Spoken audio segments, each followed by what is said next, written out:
Hi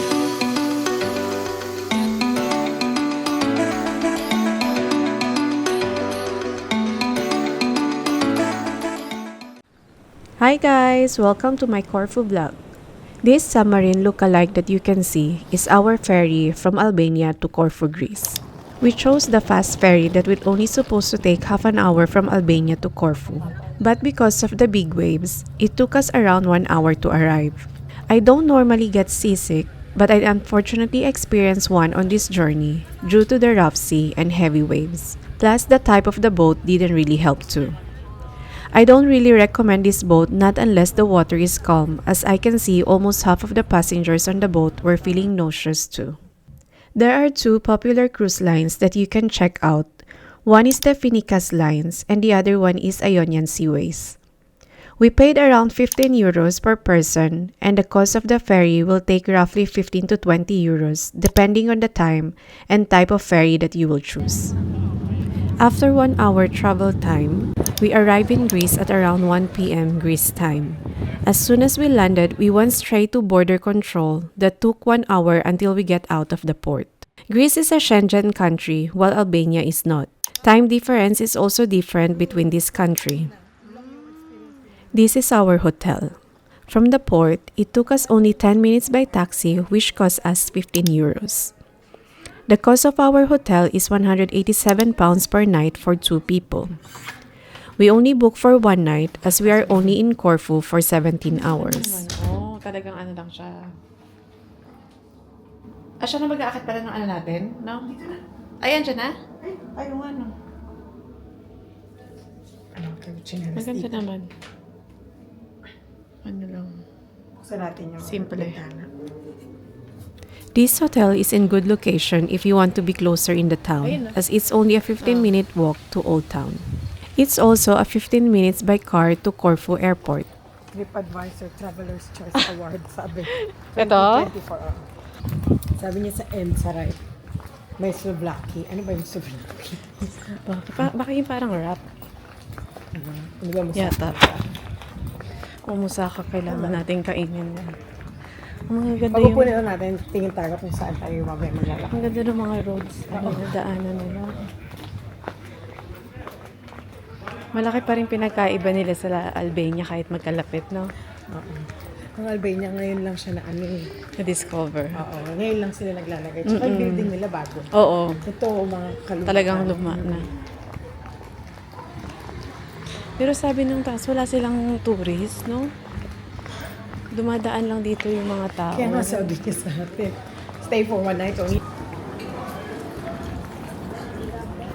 Di ba yung mga ganyan lang? Oo, yung maliliit na alleyway.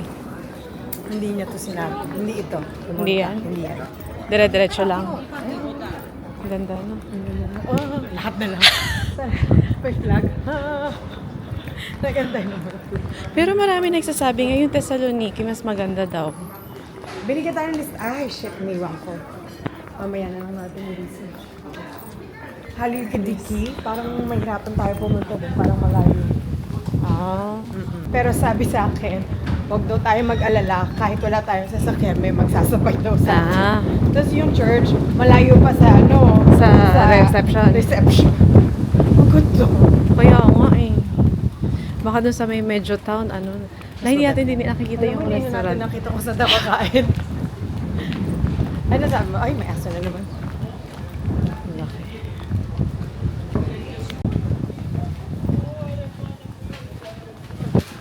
Ano to?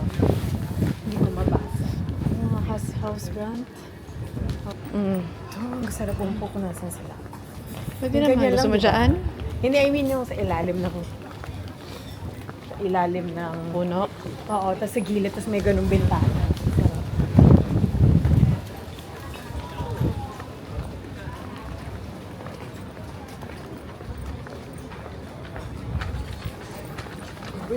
Ano to? Spa? Hindi, parang Yes, Italian ba to? Yan ba yung sabi niya? Oo.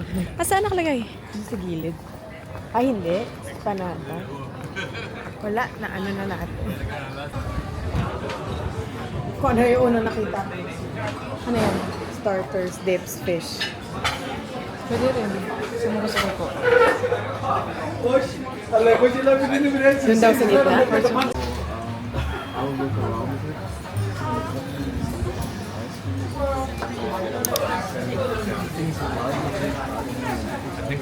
Ganda naman ang ate. Ang Gusto mo ba ng lemon sa calamari? Oo, okay lang. Si Craig lang pala yung may aalis.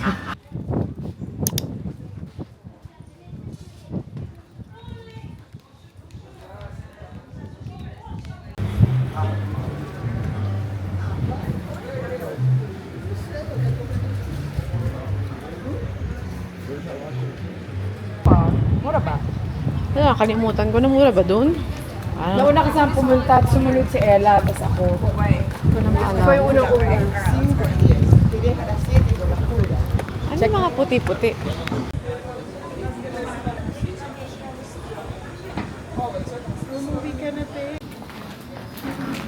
English school. Oo. Oh, parang hirap din sila sa English. Ano? Lahat naman ang kilala ko ano, Marunong. Ikaw ba? Ano meron ba sa side? Saan nga tayo? May nakita na naman ako. Ano? Saan? Kaya lang hindi ko alam. Oo, pangit yung background lang la. Nakita mo yung ano niya, may nakaumbok na Nagbablog kasi sila. Mike yun. Uy, Sephora oh. Oo. Ikaw gusto mo? Ikaw? Hindi mo ako mo makeup na. Bili tayo shimmer. Saan?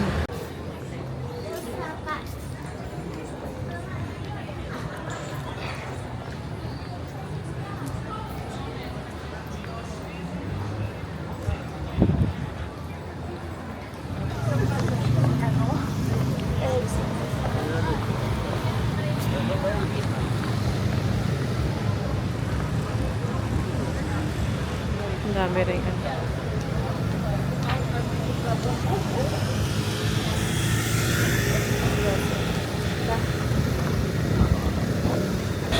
Makaluma. Pero yung bus nila hindi. Ay, oh. Ay, dalawa. Mahaba.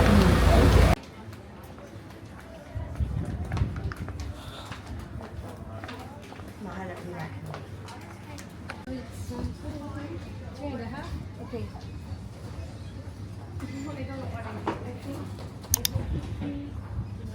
I'm not sure I didn't check because I've got other coins in here now. I give you 2 and 1, so you have to give me the 2 back. Okay.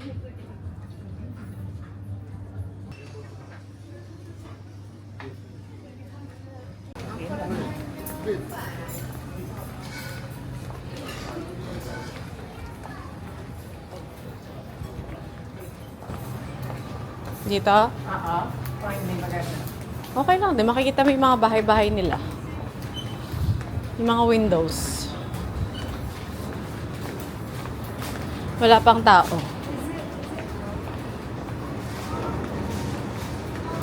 Mare, mare, mare.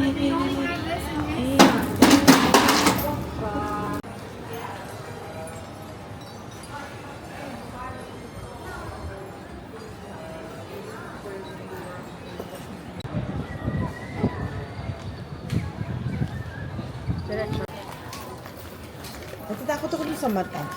Bakit? Wala lang, feeling ko pinanunod pa. Dito kaya? Sa mga Evil eye. dito yun. Dito yung Marami. tao.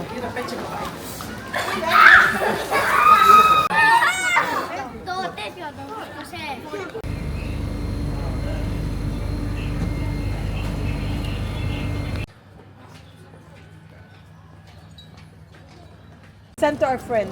She's in Albania. On her own.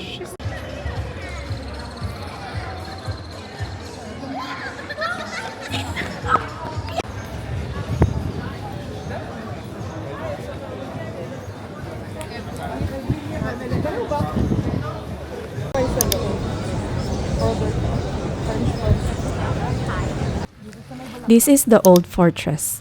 We missed the last entry, so we are not able to see the inside. This is one of the most iconic landmark on the island. Built by the Venetians in the 15th century, the fortress was designed to protect the town from pirate attacks and invasions by the Ottomans.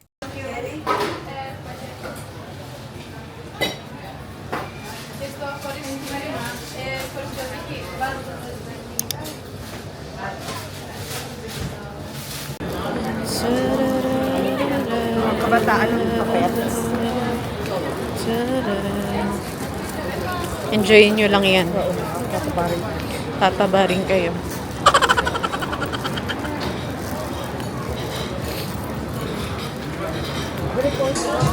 Diba? Tama, diretso tayo.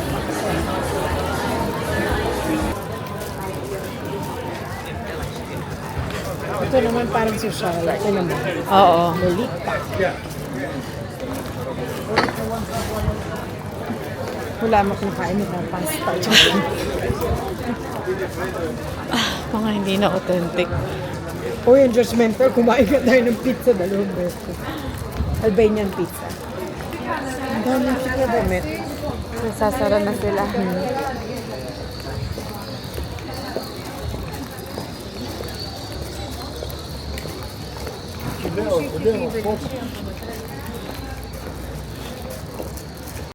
Ang ganda ng halaman. Maganda rin dito, oh. Tinan mo. Ayun, ha? Mas tahimik. Oo. Area.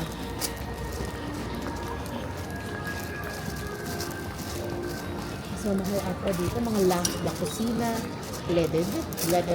Diretso bala? Nabalaan na natin ito kanina. Corfu is one of the most popular islands in Greece, celebrated for its stunning landscapes, rich history, and blend of cultures.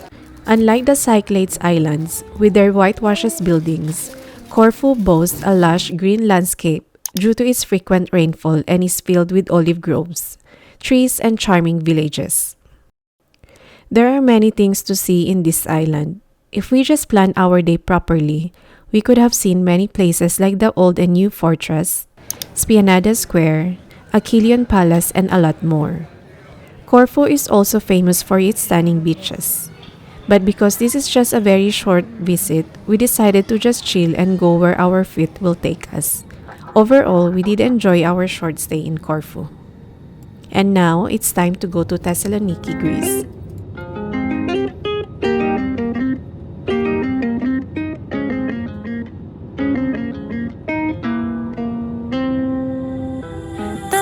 Never thought I'd end it with a fight. I made. If it's for the better, can't say that I didn't try. I tried. Why'd I get the feeling I was living in disguise? Was I? Guess that I was